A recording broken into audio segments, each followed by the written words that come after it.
Hello dear students. In this lecture we are going to discuss about types of data collection and methods.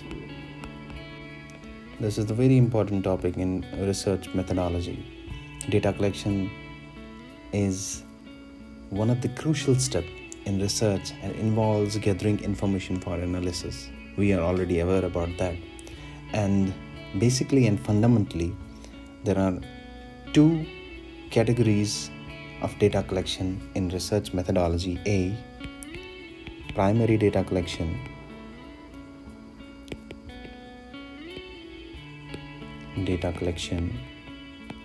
B, secondary data collection.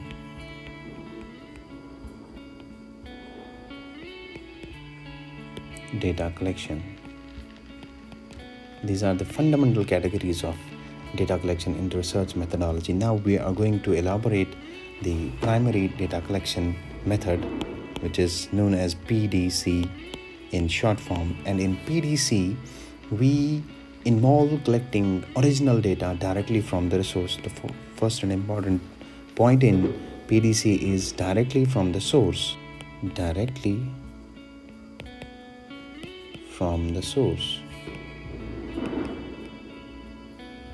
And we include the following methods in PDC. Number 1, observation.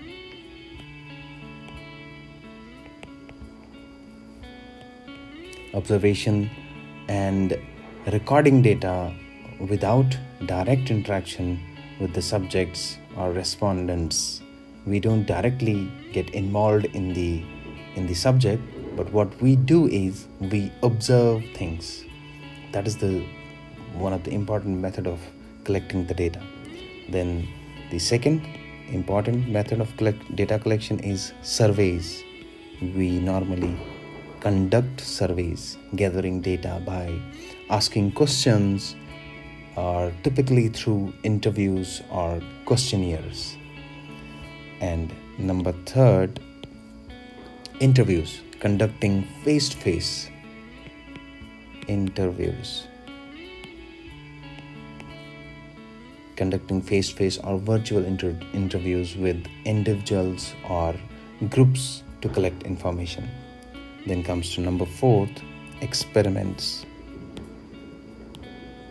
Experiments are basically manipulating variables to observe their effects on outcomes in controlled settings. That is what experiments are. So these are the primary data collection methods.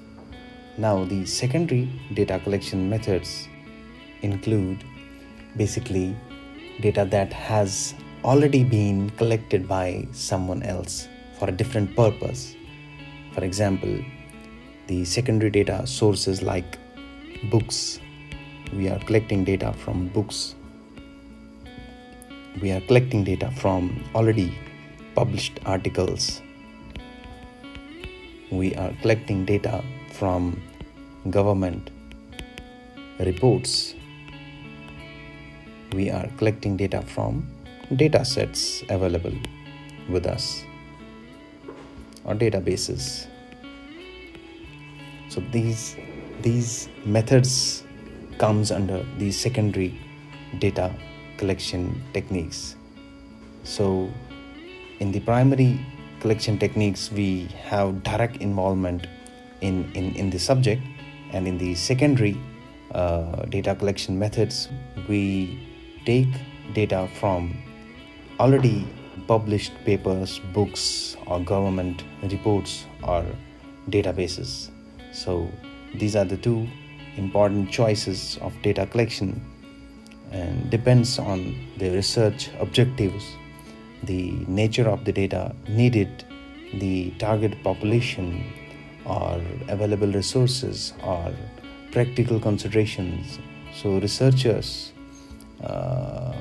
most of the researchers I have known often use a combined methods to triangulate or to come up with the hybrid kind of research. Hope you like this lecture. Keep subscribing to my channel and share my lectures. Thank you. We'll see you in another lecture. Till then, goodbye.